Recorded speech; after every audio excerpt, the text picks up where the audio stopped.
कक्षा 12वीं के सभी विद्यार्थियों को नमस्कार। आज हम देखेंगे साझेदारी जो सामान्य थी, उस साझेदारी सामान्य के बहुविकल्पी प्रश्न जो आपको परीक्षा में महत्वपूर्ण होते हैं।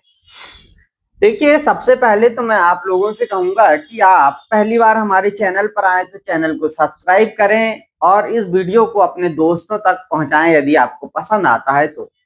देखिए, कक्षा 12वीं में जो हमने साझेदारी लेखी, सामान्य साझेदारी की बात की, उसके कैसे क्वेश्चन आपको परीक्षा में पूछे जाते हैं। तो जैसे साझेदारी की परिभाषा किस अधिनियम में दी गई है, आपके सामने चार विकल्प रहेंगे। कंपनी अधिनियम में, या फिर आयकर अधिनियम में, भारतीय साझेदारी अधिनियम में 1932 में, या फिर बैंकिंग अधिनियम में। तो आपको बताना है साझेदारी की परिभाषा किस अधिनियम में दी गई है। और जैसा कि हमने देखा था, यहाँ पर आपने भी देखा होगा कि जब हमने पढ़ा था पूरी थ्योरी, उस समय आपने यहाँ पे देखा था कि हमने आपको नोट्स में लिखाया था। सही जवाब हो जाएगा भारतीय साझेदारी अधिनियम जो 1932 है। इस अधिनियम में साझेदारी की परिभाषा दी गई है। और यदि हम बात करें तो इस अधिनियम की जो धारा 4 है, उस धारा 4 में ये डेफिनेशन परिभाषा धारा 4 के अंतर्गत दी गई है और भी यहाँ पर क्लियर हो जाता है। तो हम बोलते हैं भारतीय साझेदारी अधिनियम 1932 की धारा 4 के अनुसार ऐसा कहते हैं। आगे देखिए, अगला क्वेश्चन आपके सामने, साझेदारी में न्यूनतम कितने व्यक्ति होते हैं। अर्थात हमने जब पढ़ाया था तो उस समय ही आपको बताया था कि कम से कम सदस्यों की संख्या कितनी होती है, क्या 1, 2, 3 या 7 होती है। तो इसका सही जवाब आपने देखा था कि एक व्यक्ति रहेगा तो साझेदारी हो ही नहीं सकती, इसलिए सही जवाब होगा आपका 2 संख्या होती है साझेदारों की। ये कम से कम 2 सदस्य होना अनिवार्य होता है साझेदारी में। अधिकतम की संख्या की बात हम बताएंगे आगे वीडियो में, और यहाँ पे अधिकतम संख्या की के संबंधित क्वेश्चन भी आएंगे। तो न्यूनतम संख्या 2 होगी तभी यहाँ साझेदारी होगी। अगला क्वेश्चन होता है, साझेदारी में अधिकतम साझेदारों की संख्या कितनी हो सकती है। तो यहाँ पर साझेदारों में जो अधिकतम संख्या हो सकती, क्या वो 10 हो सकती है, 15 हो सकती है, या फिर 50 हो सकती, या फिर 25 हो सकती है। इस बात को आपको देखना है यहाँ पर। तो सही जवाब आपके सामने ये रहा कि यहाँ पर साझेदारी में अधिकतम साझेदारों की जो संख्या होगी वो 50 हो जाएगी।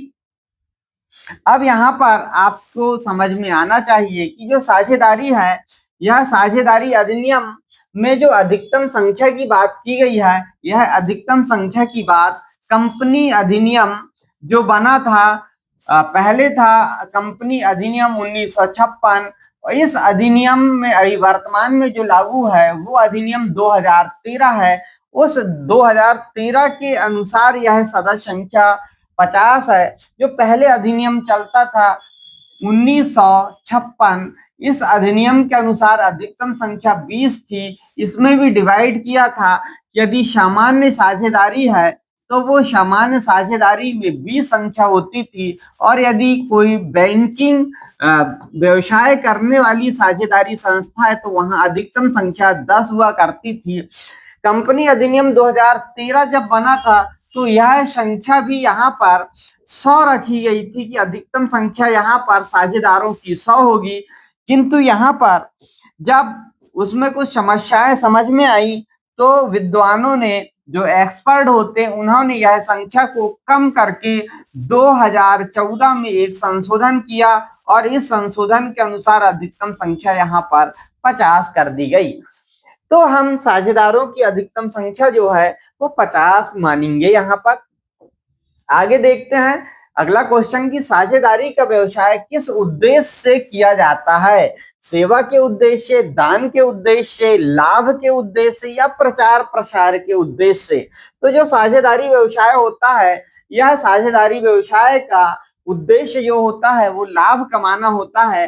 लाभ कमाने के उद्देश्य से ही व्यक्ति कार्य करता है। लाभ के साथ में सेवा होता है, लेकिन सेवा सेकेंडरी होता है, लाभ कमाना मुख्य उद्देश्य होता है। आगे देखते हैं साझेदारी में लाभ का वितरण किस अनुपात में होता है। तो हमने जब साझेदारी संलेख आपको पढ़ाया था उस समय हमने बताया था किस अनुपात में होता है। यदि आपने नहीं देखा तो उन वीडियो को देखिए जाकर थ्योरी के। तो देखिए पूंजी के अनुपात में होता है या फिर वेतन के अनुपात में होता है, लाभ हानि अनुपात में होता है या फिर समय अनुपात में होता है। तो जो साझेदारी है उसमें लाभ का जो वितरण है वह है साझेदारी वितरण जो होगा लाभ हानि अनुपात में होगा यहाँ पर, और लाभ हानि वितरण अनुपात में होगा लाभ का वितरण सामान्यतः। और क्योंकि यहाँ पे वो ऑप्शन यहाँ पे नहीं दिया गया या कुछ नहीं बताया इसलिए लाभ हानि अनुपात यहाँ पर हम मानेंगे। और यदि यहाँ पर कहा होता कि साझेदारी में लाभ का वितरण साझेदारी संलेख न बनाने की स्थिति में क्या होगा, तो वो एक अलग क्वेश्चन होगा। देखिए अगला क्वेश्चन, लाभ हानि अनुपात न दिया हो तो लाभ बांटा जाएगा। यदि आपने साझेदार जो पहले से साझेदारी है एक्स वाई जेड और ये लाभ का इनमें बंटवारा नहीं दिया है तो आप किस अनुपात में बांटेंगे? पूंजी के अनुपात में, समान अनुपात में, समय के अनुपात में या समझौते के अनुपात में। तो आपको मालूम है कि यदि यहाँ लाभ हानि अनुपात नहीं दिया है तो भारतीय जो साझेदारी अधिनियम है, जो साझेदारी अधिनियम है वो साझेदारी अधिनियम 1932 जो है, इस 32 में जो एक्ट बना हुआ है उसके अनुसार ये लाभ का विभाजन किया जाएगा। तो सही अनुपात आंसर हो जाएगा समान अनुपात में किया जाएगा, सभी साझेदारों को समान रूप से बांटा जाएगा। अगला क्वेश्चन देखते हैं हम, साझेदारी विलेख क्या है? क्या मौखिक समझौता है, सरकारी दस्तावेज है, लिखित समझौता है या फिर रजिस्ट्रेशन फॉर्म है? तो आपको बताना होगा साझेदारी विलेख एक लिखित समझौता होता है और इस लिखित समझौते के अनुसार हम यहाँ पर लेखा करते हैं। यहाँ पे दूसरा कुछ नहीं पूछा है, सिर्फ इसका अर्थ पूछा गया है, इसीलिए हमने कहा कि लिखा हुआ एक समझौता होता है विलेख। आगे बात करेंगे, साझेदारी विलेख का मुख्य उद्देश्य क्या होता है? कर बचाना, यानी जो टैक्स होता है वो टैक्स को बचाना या विवाद से बचना, लाभ बढ़ाना या फिर पूंजी बढ़ाना। तो सही जवाब हो जाएगा विवाद से बचाना या बचाव करना इसका मुख्य उद्देश्य होता है, इसलिए ये साझेदारी विलेख तैयार किया जाता है। अगला क्वेश्चन, साझेदार को वेतन दिया जाता है, सदैव हमेशा दिया जाता है, कभी नहीं दिया जाता, समझौते के अनुसार दिया जाता है या फिर पूंजी के अनुसार दिया जाता है?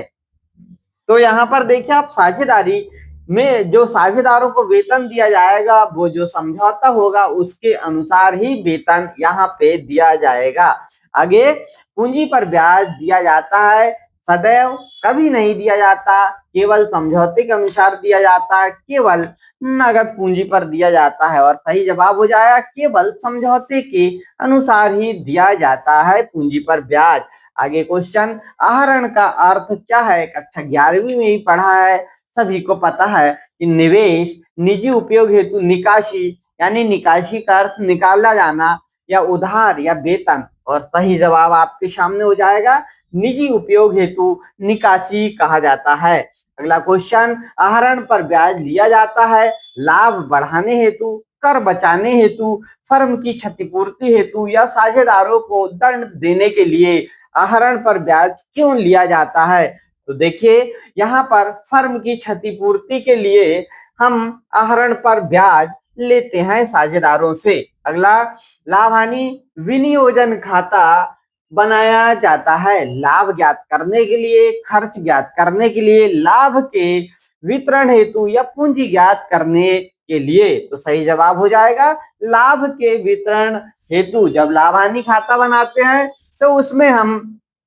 साझेदारों का जो लाभ का वितरण होता है वो सही प्रकार से नहीं कर पाते, इसलिए जो लाभ हानि वितरण खाता बनाया जाता है। और हमने इसमें समझाया था आपको कि इसके डेबिट पक्ष में हानियों को हम लिखते हैं और इसके क्रेडिट पक्ष में लाभों का लेखा किया जाता है। इस प्रकार से जो एक खाता तैयार किया जाता है उसे लाभ हानि वितरण खाता कहते हैं। यह एक नाम मात्र का खाता होता है और इस नाम मात्र के खाते होने के कारण ही लाभ हानि वितरण खाता कहलाता है। अगला क्वेश्चन देखिए, लाभ हानि खाता किस खाते का उदाहरण होता है? वास्तविक, व्यक्तिगत, नाम मात्र या पूंजी खाता? तो लाभ हानि खाता आपको मालूम है कि यह एक नाम मात्र का खाता होता है। आगे, पूंजी खाते कितने प्रकार के होते हैं? यहाँ पर स्पष्ट नहीं लिखा है। पूंजी खाते तो जो साझेदार होते हैं वो साझेदारों के जो पूंजी खाते होते हैं वो दो प्रकार के होते हैं, आपने पढ़ा है। कौन सा? पहला स्थायी जो होता है वो पूंजी खाता, स्थायी पूंजी पद्धति से खाता बनाया जाता है, और दूसरा परिवर्तनशील पूंजी पद्धति से खाता बनाया जाता है। इस प्रकार से खाते बनाए जाते हैं। तो देखिए, दो प्रकार के पूंजी खाते हम बनाते हैं यहाँ पर। अगला क्वेश्चन देखिए आपके सामने, स्थायी पूंजी पद्धति में कितने खाते खोले जाते हैं? 1, 2, 3 या 4? और सही जवाब हो जाएगा 2। कौन से 2 होते हैं? पहला होता है साझेदार जो होते हैं वो साझेदारों का पूंजी खाता, साझेदारों का पूंजी खाता पहला बनाया जाता है, और दूसरा इसमें बनाया जाता है जो साझेदार होते हैं उनका चालू खाता यहाँ पे तैयार किया जाता है। तो साझेदारों का चालू खाता बनाया जाता है। देखिए अगला कोई यहाँ पे हमने जवाब आपको बता दिया। अगला क्वेश्चन देखिए, चालू खाता किस पद्धति में बनाया जाता है? परिवर्ती या फिर स्थायी, दोनों या किसी में नहीं? और सही जवाब हो जाएगा जैसा पहले बताया हमने, स्थायी पूंजी पद्धति जो होती है उसके अनुसार चालू खाता तैयार किया जाता है। आगे, परिवर्ती पूंजी पद्धति में चालू खाता बनाया जाता है, नहीं बनाया जाता, कभी कभी बनाया जाता है या आवश्यकता नहीं है?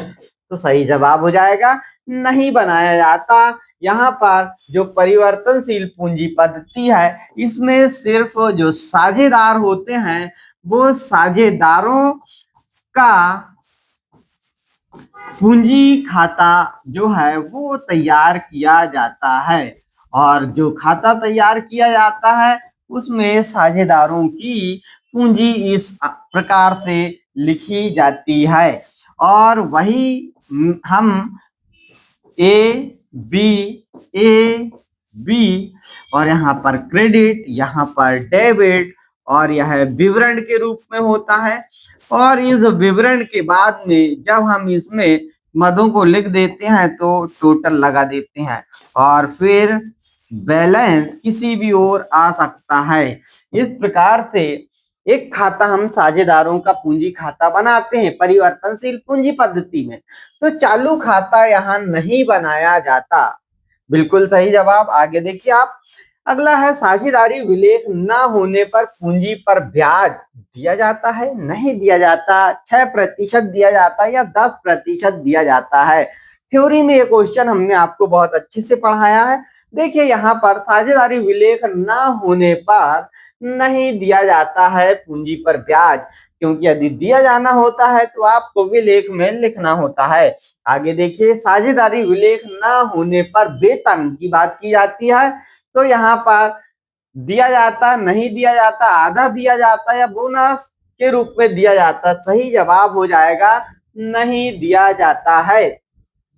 अगला क्वेश्चन देखते हैं, साझेदारी विलेख न होने पर लाभ का क्या करते हैं? पूंजी के अनुपात में देते हैं, समय के अनुपात में देते हैं, समान रूप से या समझौते से? तो सही जवाब हो जाएगा आपके लिए समान रूप से, क्योंकि अधिनियम 1932 यहाँ पर लागू हो जाएगा और इसमें कहा गया है कि समान अनुपात में आपको यहाँ पर लाभ का विभाजन करना होगा। आगे देखिए क्वेश्चन नंबर 22, साझेदारी में विश्वास किस प्रकार का होता है? सीमित होता है, कानूनी होता है, आपसी होता है या फिर व्यापारिक होता है? और सही जवाब हो जाएगा आपका आपसी। साझेदारी में विश्वास, आपसी विश्वास होता है, समझौता होता है, इसके आधार पर लेखा किया जाता है। आगे देखिए, साझेदारी फर्म का लेखा वर्ष सामान्यतः कितने समय का होता है? 1 माह, 6 माह, 12 माह या 24 माह का?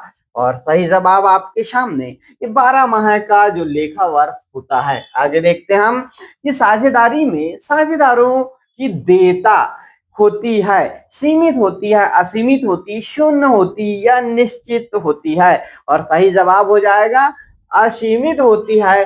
देयता यानी देनदारियां, देनदारियां यानी लाइबिलिटीज, कितना पैसा आपको देना है दूसरे लोगों को, ये देनदारियां कहलाएगी और वो असीमित होती है। आगे देखते हैं, साझेदारी फर्म एक अलग कानूनी इकाई होती है?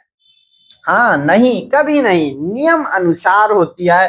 तो यहाँ पर सही जवाब हो जाएगा, साझेदारी फर्म एक अलग कानूनी इकाई होती है, नहीं होती है। ये सिर्फ जो साझेदार होते हैं उनके बीच में एक समझौता होता है। आगे देखते हैं, साझेदारी लेखांकन का मुख्य उद्देश्य क्या होता है?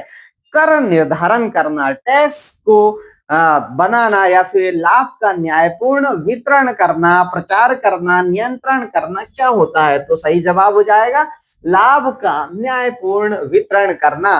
क्योंकि साझेदारी का लेखांकन करेंगे तो जो साझेदार हैं उनके जो प्रॉफिट होंगे वो प्रॉफिट को वो सही तरीके से बांट पाएंगे, इसीलिए हम साझेदारी लेखांकन करते हैं। अगला क्वेश्चन, साझेदारों के बीच विवाद का मुख्य कारण होता है?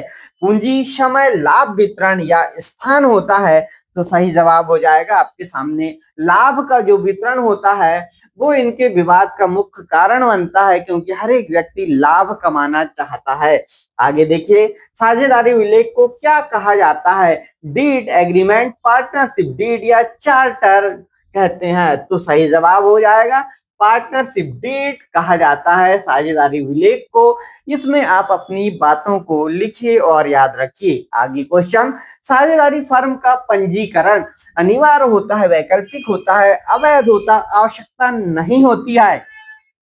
सही जवाब हो जाएगा वैकल्पिक है। आप चाहें तो रजिस्ट्रेशन करा भी सकते हैं और चाहे तो ना भी करा सकते हैं, ये सरकार ने आप पर छोड़ के रखा हुआ है। आगे क्वेश्चन कि साझेदारी में निर्णय कौन लेता है? निर्णय लेने के लिए कौन उत्तरदायी है? केवल वरिष्ठ, केवल निवेशक, सभी साझेदार या प्रबंधक? और सही जवाब हो जाएगा सभी जो साझेदार होंगे वो निर्णय ले सकते हैं, उन्हीं को निर्णय लेना है, सभी को मिलकर। और पूंजी पर ब्याज किस खाते में जाता है? लाभानी, पूंजी, विनियोजन या चालू खाते में जाता है? तो पूंजी पर ब्याज विनियोजन खाते में जाता है। लाभ हानि नियोजन या विनियोजन खाता जिसे हम कहते हैं, उस पूंजी पर ब्याज का लेखा किया जाता है। आगे देखिए, आहरण पर ब्याज किस खाते में जाता है?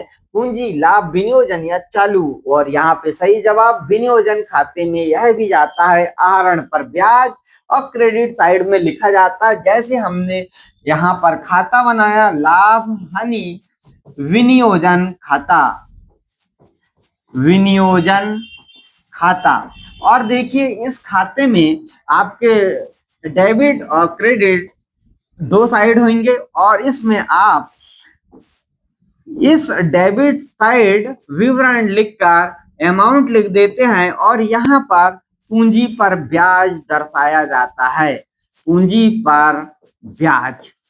और यहाँ एक्स, वाई या ए, बी के नाम से लिख दिया जाता है। इसी प्रकार यदि आहरण किया है तो आहरण पर ब्याज क्रेडिट साइड में लिख दिया जाता है, ए बी जिसने लिया है उसका लिख दिया जाता है। इस प्रकार से एक खाता तैयार किया जाता है।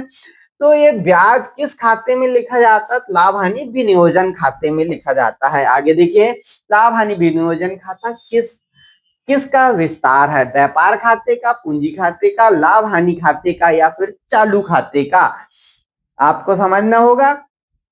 चालू खाता पूंजी खाते में बनता है, पूंजी खाता होता नहीं है, व्यापार खाता सबसे पहली इकाई है, तब बचता है लाभ हानि विनियोजन खाता किसका विस्तार है? तो अब आगे देखते हैं किसका विस्तार होगा, लाभ हानि खाते का विस्तार होगा। लाभ हानि खाते में व्यापार की समस्त लाभ और हानि की मदों को लिखा जाता है, लेकिन लाभ हानि विनियोजन खाते में जो साझेदार होते हैं उनसे संबंधित मदों का ही लेखा किया जाता है। साझेदारी फर्म में लेखांकन के सिद्धांत पर, यानी जो पद्धति होती है वो कौन सी पद्धति का हम उपयोग करते हैं, और पद्धति में हमने देखा था कि हमारी इकहरा लेखा पद्धति का नाम हमने देखा था कक्षा 11वीं में। दूसरा दोहरा लेखा पद्धति भी देखा था। तीसरा रोकड़ पद्धति भी देखा था, और रोकड़ पद्धति, और चौथा नंबर हमने भारतीय लेखा पद्धति भी देखा था। इन 4 पद्धति की बात किए थे तो वही दोहरा लेखा प्रणाली, नगद प्रणाली, मिश्रित प्रणाली। तो हम इसे सही देखते हैं, दोहरा लेखा प्रणाली के सिद्धांत पर यह आधारित होती है। अगला क्वेश्चन है, साझेदारी में आहरण किससे संबंधित है, तो फर्म, बैंक, साझेदार या ग्राहक, और सही जवाब हो जाएगा साझेदार से संबंधित है। अगला क्वेश्चन, साझेदार का चालू खाता किस प्रकार का खाता है, वास्तविक, व्यक्तिगत, नाममात्र या पूंजी खाता, और सही जवाब हो जाएगा व्यक्तिगत खाता होता है। अगला, साझेदारी फर्म का मुख्य दस्तावेज है चालान, बैलेंस शीट, साझेदारी विलेख या पासबुक।